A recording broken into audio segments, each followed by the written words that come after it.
Hello and welcome to a new video question and answer. This time I will do the answers, or I will try to do.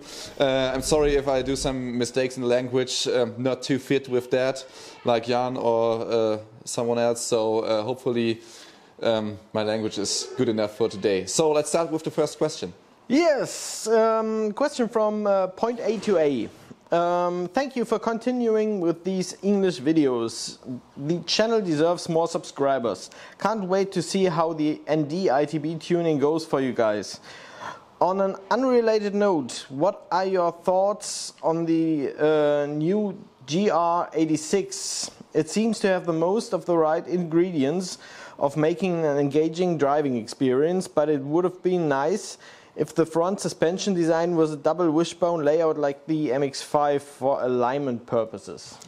Thank you for the kind words, and I think the thing with the front axle is the main issue I see with the car in general, because we know it from the GT86. We had just a few here when we just did also some work on these cars and saw the issues with the alignment, and that the front axle type is not the best version. The double wishbone suspension, like the MX-5s have them, is the better type for this suspension. So yeah, I'm also with that.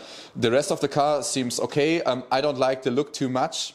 I don't know. I think it doesn't have the right character, I would say. I don't like it too much. Also the interior, but the rest of the technical data sounds really cool, like the 2.4 liter 4-cylinder naturally aspirated engine. So this is like very rare in these times to find a car with an engine like that, and maybe it gets the it's now called GR86. Yes, it gets enough power for the car which it needs, because the GT86 was quite like weak, or felt weak, because it didn't have too much torque, so always a little bit slow, or for slow feeling in the car.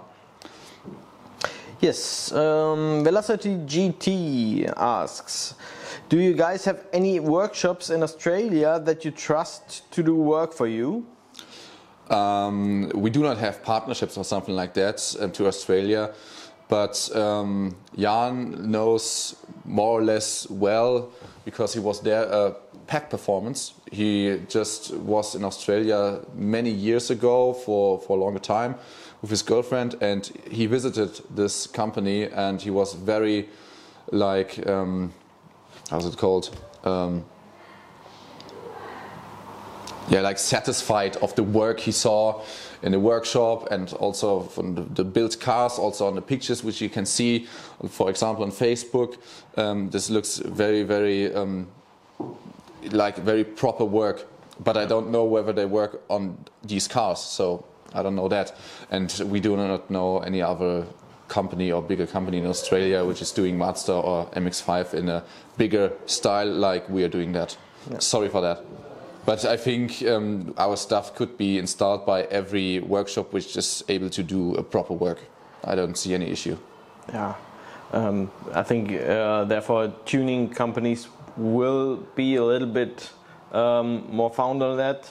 But I think with the it should not be a big issue. No. I think as we hear it here in Germany, in Australia, the scene or the community of racing enthusiasts and car enthusiasts is a really big one. Yeah. So this shouldn't be an issue to find a good company and a well-working company. So I don't see a big problem there. Yeah. Ubercharged NB2 says, thank you so much for the English videos. Love your guys' work. Love your guys' work. I had to think a little bit about that. Thank you. And he asks, what's your fastest Miata you ever built? Depends on. I would say one of the fastest on the track is one of our turbocharged Time Attack Miatas. We have like 3 which are with a very high power output. It's Sven's NA, Jürgen's NB, and JC's NB. These 3 cars are around 550 to 600 horsepower.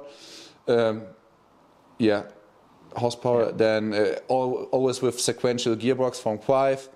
Yeah, full cage, aerodynamics and everything. So these are like also our, I would say, how's it called? Yeah, the cars where we developed all the stuff which we can offer today, and where we know when does something break, on which power output you need like to install this and everything else.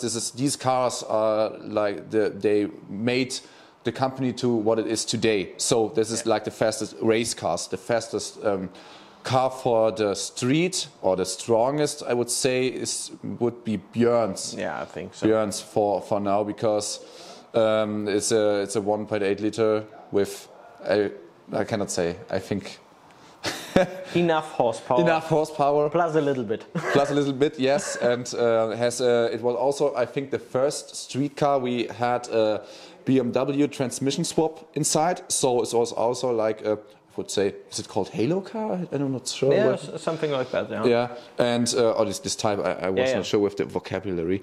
Yeah, so I would say Björn's car is the fastest street car we built. Yeah.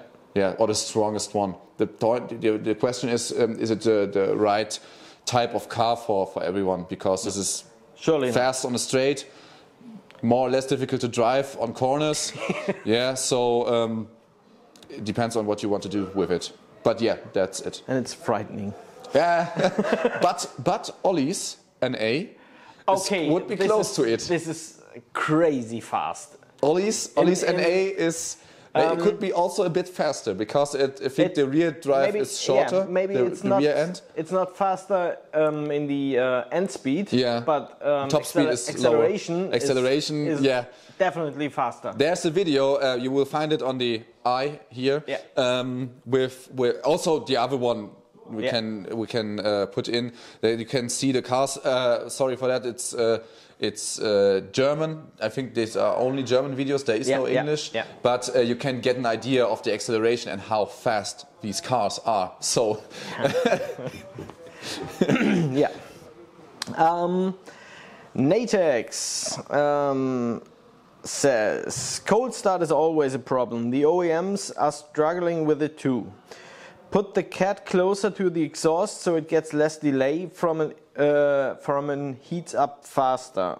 How is the workflow when you want a perfect roadster? Do you need to have a fully working car, or what would be the best condition for me as a customer and for you as your company? Or how can I prepare the car to get a good workflow for you? And what's usually the price of such a conversion?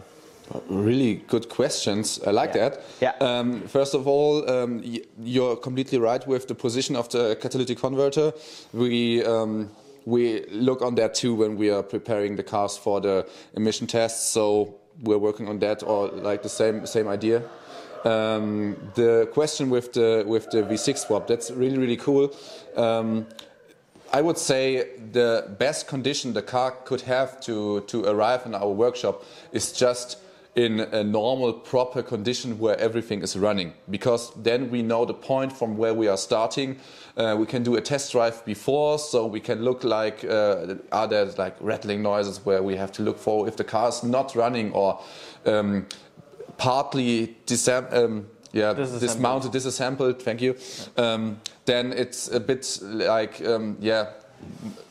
more difficult, because we cannot get a first check on the car that easy. Because, normally, so I would say, in general proper condition, technical-wise, the chassis could have rust. This is no trouble. We can get rid of that. So working on the chassis, working with metal is no big deal for us, and we have also a very good partner in painting the cars. So normally when we do such a big perfect roadster setup, the car gets a completely new painting, and with every seal new, with a new windscreen, with a new with all the all the accessories next to the windshield, to the side windows, to everywhere, new new emblems on the front bumper, rear bumper, not rear bumper, but on the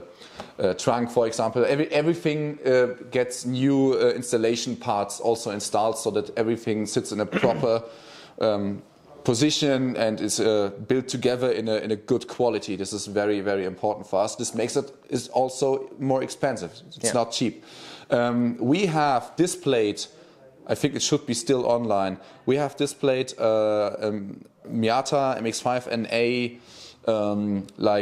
example car on mobile.de. This is a German it's a German website for buying or selling new cars and used cars, and we have it there as an example, and I think it's around 70,000 euros complete. My neighbor just accidentally found it. So this is but this is like a general price to get an idea. It depends on which things you are looking for, because on this example car there is a basis car from us, and which we bought before from somewhere else, and we take it as a basement for the whole swap and for the whole thing, and then we do everything on the car interior wise, new seats, new leather, new steering wheel and everything else. So this is the thing. It's also listed down on the description of this car, and if someone wants less or wants more, the price changes for sure. So every time it's an individual quote. And if it's a complete perfect roadster, I think no bolt is untouched. Yes, it's completely disassembled and completely new, mounted together with everything in new or refreshed or in a proper quality, as good as new, because sometimes some parts are not easy to get new, but if it's in a good shape, for sure we clean it and looked at it, looks like new. CM300 says to the V6 and D, this shit is outstanding. I drove it. It's driving really well. Makes big fun. Stuart Newman says, hey, this looks amazing. What kind of money are you looking for the conversion? I feel a road trip from the UK coming. For the V6 ND? Yes. That's for now not too easy to say. You can think about you have a new ND and its costs, and to get it V6 swapped, but also in a way the car is like now on the video, it's like for the price a second new ND. But it's not only the V6 swap you see in the car, it's also Öhlins suspension, it's also new rims with tires, it's another big brake kit from StopTech, which we cannot offer anymore, sorry for that. Transmission. It's the transmission swap is also it's inside the V6 swap. It got a new it's wrapped in this special blue color. It got Recaro pole position seats. There's a steering wheel with carbon fiber on it. So there are so many things changed that this makes the whole thing that expensive. Ricardo Espiritu says, thank you for replying to my questions. I hope the business goes well, and I wish you a lot of success. Whenever you guys have a chance to give a small clip of the ITBs and D Miata. The sentence never stops. Thank you for the kind words. Robin, one of our employees, was working the last days on all the electrics of the car. So as you know, the car is made to race on a track, and all the wiring stuff is like just stripped down to what is necessary at the end to get the car running properly on a track. This is nothing to compare with a street car for sure. But we will update you on this car as fast and as soon as possible. We just received the sequential gearbox, which will come inside the car. It looks really nice, and this will drive very, very well. The transmission just arrived, I think, 1 week ago. So we are working on that too. And I think it was 2 weeks ago, and it already was in a workshop Wednesday, I think. Yeah, could also be possible. I'm not pretty sure about how long we have it, but it's just a short time. And when all the electrics are done, it's going back to another part of the company, of the workshop, where we can go on with all the mechanic stuff. Yeah. Archie Henderson says, I'm loving your program, and whilst I understand English, it's not your language. Could you perhaps speak a little slower when providing specifications?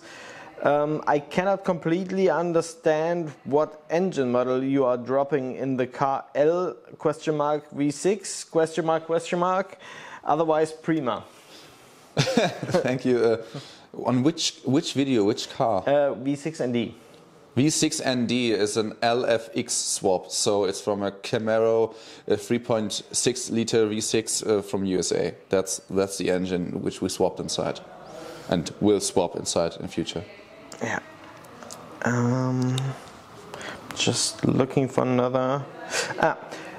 Stian Fagareng asks, LFX installed into an NA with TUV. Is that something you can see happen? In general, possible it is, because mechanical side, that's no big deal. It's much more easy to fit in an A than in an ND, because of the much more easy electrics and ECU and everything. Because a V6 with a modern car with CAN bus and all the communication of different systems, it's very hard to get it work properly without any failures in your gauges. But on an NA, technical wise, it would be much easier. But and I think the emissions test would be very much easier, because in Germany the emissions of the car has to be as it was in the time the car was sold. So for an NA, which was like Euro 1 or 2, which we call it in Germany for the emission standards, this is too easy to reach with the modern V6. I think the One Lap Heroes have a LFX swapped V6 NA race car. So on the mechanical side, someone did it and is driving in Europe with it, but not on a street car. And we are not interested to offer something for the future as a general product. But if someone has the idea to do it or wants to do it, I think he can call us. But appointment-wise, we are full for that big projects, I think, for the rest of the year. So this would be for 2023, not earlier. I think that's realistic. Yeah.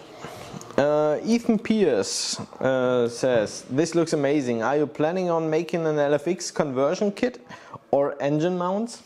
Yes, we do, because we want to LFX swap more cars than just the two we have now. The one which is already nearly done, and the second which is in progress. So there will come more in the future, and it's also easier for us if there is a fully working kit, which is nearly plug and play, and not like the stuff we had before and had more than enough trouble to say it nicely. ZZ Kamikazes asks about the V6 ND. Would this conversion work on right-hand drive cars? I'm not sure with that. I think this is also interesting for the guy from Great Britain who asked. I would have to check that, but in my opinion, I don't see an issue why it should not, because the V6 is nearly symmetrical, and it has a downpipe coming out of the header on both sides. The header is inside the cylinder head, so there's just one hose going down, and then the rest of the exhaust system comes together under the car. I don't see an issue why it should not work, because it's just like mirrored to the other side nearly. And I remember they had a little problem fitting the engine with the steering column, I think. With the steering rack? Yeah. but the steering rack is also like also mirrored. yeah. So Yeah. I think it should work, or it should be possible to fit in or modify it to get it fitted. Yeah. But I'm not sure with that. Yeah. Jan would say it's more precise, I think, but I think this should work. Sören Rehmann his cars here. says about the GR Yaris. Yes. It's his? Or No, it's from now. No, it's Okay. not his. He has the white one with the HKS supercharger. Ah, okay. This is him, yeah. Says GR Yaris, a fantastic little rocket, and like Jan says, it's a miracle Toyota they're selling this at the doom of ICE cars. Unbelievable traction, an array of high-tech features, and all this at an affordable price. But having fun with it outside a race or rally track means you will lose your driver's license. This car is just too capable for public roads, so better choose your playground well.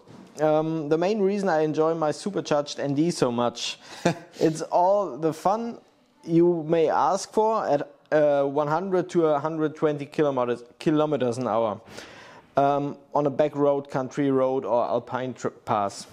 For the question and the answer. Will you offer better brakes, seats and a roll cage for a 2022 GR86? May well be my choice for the winter season. Sorry, we got interrupted. Very funny way. Back to the question. He asked for the whether we will offer parts for the GR86. Yeah. I don't think so, because we did the Yaris because the customer is customer from our company for a very long time. So yeah, but I think Jan said the roll cage for that, but or the it's not a complete roll cage. It's roll bar. It's a roll bar. Roll bar, yeah. If you have it done once, yeah, you also can sell it. Yeah, for sure. On a part like a roll bar, that's easy. Yeah, yeah, that's true. But I think, as we say it, also for a little bit for other Mazda cars, we have more than enough like trouble or issues or projects or whatever with MX-5. So we do not get out of work with that in a short time or long time, I would say. So before we focus on new cars or different cars, we have to focus on our products now and make them better and make new products also and everything else. So to get a like 95% focus on a MX-5 is sure for the next future. I can say that. So I don't think for GR86 will come stuff like suspension or brakes or whatever, because not interesting for us at the moment. But not interesting. We have more than enough work to do on MX-5s to get an idea. I don't think the customers, I say, the guys who are interested in our company, when someone wants to have an appointment for a bigger like turbo conversion or something like that, you do not get anything before I think June or July, and we are now in February. So you get an idea of how much work we have in the future already planned. Yeah.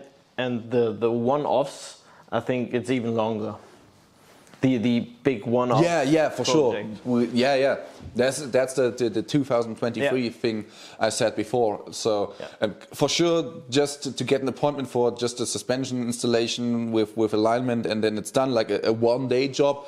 Could get an appointment earlier, but for something bigger, summer, end of summer, easily. Yeah. The rest is fully booked out.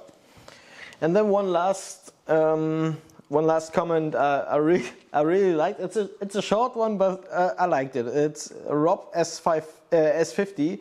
He just wrote for the algorithm. That was very nice. So we're done with the questions for today. Thank you very much that you keep on looking our English content and writing down and supporting us. So we will go on with the videos as we told, and we will see us, I think, in the next video. For now, keep on, we're done. Keep on liking. Keep on liking, keep on subscribing, keep on commenting, keep on and activate the ringing bell so that you get a notification. All the YouTube guys stuff. Just right now we're about 7,999 subscribers. It would be nice if one of you guys subscribes. We're very close to 8,000 at this moment. I think we should have done it. We should have done it when video is coming out. Yeah, cool. But is it a big step in a short time? I'm not sure. I think it's slowly continuing. Yeah. Maybe it gets a little twist. Some guys were disappointed that we're doing English videos at all. Yeah, but I don't understand it. I can say something about that because I think there were arguments like, okay, there's a very big car channel, JP Performance, and he is also not doing anything on English or in English. That's true, but he doesn't sell stuff to England, I think. I don't know whether he's selling stuff to other countries, but his company and all of his empire is that big, and also his channel is that big, and the range of the stuff he's showing is that big, so he maybe doesn't have to, which is really cool for him. But we get more and more interest from different countries, and the support questions get more and more, and also the questions for quotes and the shop orders get more and more from other countries. And so why shouldn't we support the customers or the guys or people who are interested with English content? And we are also doing, as we told before, the very, very interesting videos, technical side or technical wise, in both languages. So there is no loss or no disadvantage, I think it's called, for the German viewers. I know, okay, they see an English video and maybe say, okay, I don't want to look it because I don't understand or it's too difficult. Still series that only come in German. Yeah, that's also about true. The RX-8 rally car. For example, this is I think completely full German series. Yes. Not in English, which is a little bit sad maybe, but there's so much RX-8 content in English, so why should we do something on there? And this is something which is very spontaneous and not planned. Yeah, that's also a thing with the English videos. They have to be prepared a little more, as Jan also told in another video maybe, because then we are not that relaxed and routined as we are we are much more routine in German. Yeah. So English videos have to be better prepared than German. Also, I feel it. I have to speak more English again. Yeah, me too. Writing on email is easy. Also, if you're searching for a word, you just can Google it or Google Translator. But when you have to speak, then it feels a little bit like the tongue doesn't want to go the way your brain wants to go. Sounds a little bit weird, but it feels like that. Okay, so thank you for viewing. I hope you enjoyed the video, and as I told you, as we told, liking, subscribing, commenting, activating the bell, and everything else. Tell everyone about us, and we will see us in the next video. Thank you and bye.